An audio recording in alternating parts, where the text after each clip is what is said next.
Buenos días, hoy vamos a hablar sobre el equilibrio químico y vamos a tener como contenido lo que es la práctica, situaciones del mundo real en las que se aplica los conceptos de equilibrio químico y por último una comparación de la práctica con un contexto real.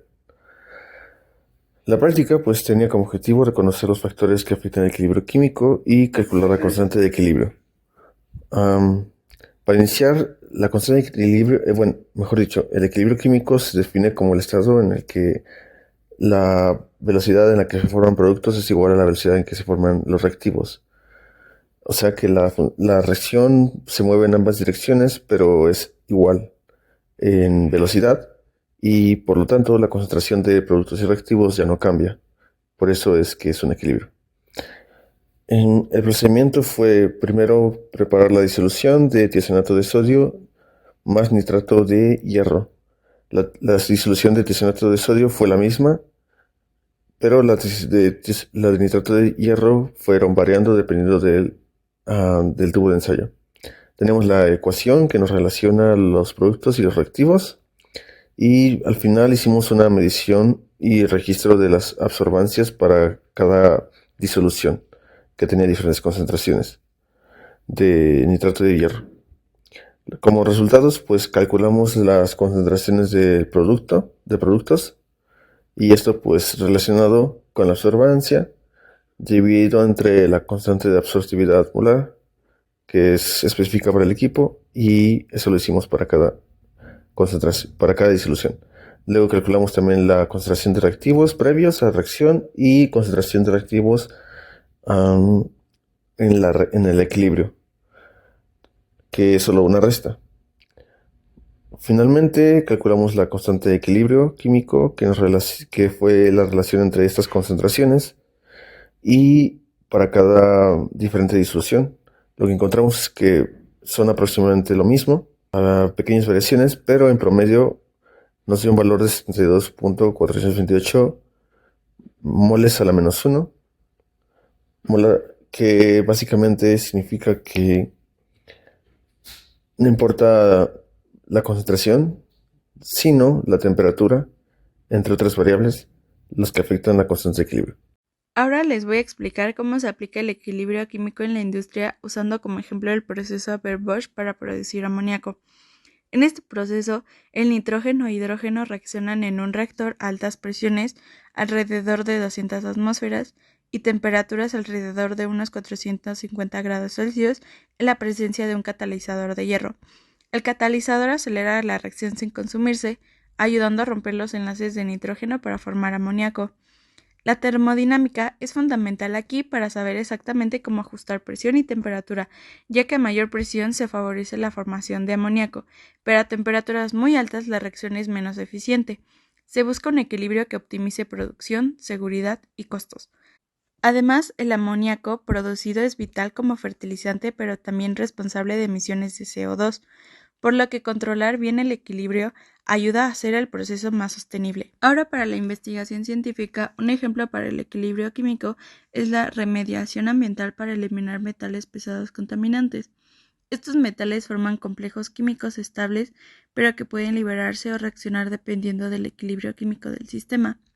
Con técnicas como la espectrofotometría, similar a la que usamos en la práctica, se pueden medir estas concentraciones en tiempo real para entender y diseñar mejor los métodos de limpieza. Esto es crucial para desarrollar tecnologías que protejan el medio ambiente y la salud pública, mostrando cómo el equilibrio químico va más allá del laboratorio hacia soluciones aplicadas. Finalmente, comparando laboratorio e industria, el laboratorio trabaja con pequeñas cantidades y equipos que nos ayudan a entender los principios básicos. La industria, en cambio, maneja enormes volúmenes, con tractores complejos y sistemas automatizados de control para mantener condiciones más precisas de temperatura y presión. La seguridad de la industria es mucho más estricta debido a los riesgos y el impacto ambiental. Los costos también son mucho mayores por la infraestructura requerida. Sin embargo, los conceptos termodinámicos aprendidos en el laboratorio son la base para diseñar y operar estos procesos complejos. En esta diapositiva Explicaremos por qué los resultados que obtuvimos en el laboratorio no son exactamente los mismos que se verían en un proceso real o industrial. Primero, la escala. En el laboratorio trabajamos con mililitros y pequeñas cantidades, lo que hace que cualquier variación como una gota de más o un error al pipetear afecte mucho. En cambio, la industria trabaja con toneladas, lo que permite un control más estable del equilibrio. Luego están las condiciones de operación. Nosotros hicimos la práctica a temperatura ambiente y sin controlar presión. En procesos reales, estas variables se ajustan específicamente para mover el equilibrio hacia el producto que más conviene, aplicando directamente el principio de Le Chatelier. También influyen la pureza de los reactivos y la precisión del equipo. En el laboratorio puede haber mezclado imperfecto o pequeñas impurezas y nuestros instrumentos tienen límites de sensibilidad. En la industria se usan sistemas cerrados, reactivos más controlados y equipos mucho más precisos, lo que reduce el margen de error. Otro punto importante es la cinética. En la práctica asumimos que el equilibrio se alcanza rápido, pero en la vida real eso no siempre pasa. En las plantas químicas se emplean catalizadores, agitación y control térmico para asegurarse de que el equilibrio sí se logre completamente. La termodinámica es clave en esta práctica porque es la que determina la posición del equilibrio químico y nos permite interpretar correctamente el valor de la constante de equilibrio que obtuvimos. Un punto importante es la relación entre la constante de equilibrio y la energía libre estándar, que se expresa con la fórmula de la energía libre de Gibbs. Esta ecuación nos dice que cuando la constante de equilibrio es grande, como la que obtuvimos en el laboratorio, la reacción es más espontánea bajo condiciones estándar y esto favorece la formación del complejo. Además, la termodinámica explica cómo variables como temperatura, concentración y presión afectan directamente al sistema, aplicando el principio de Le Chatelier.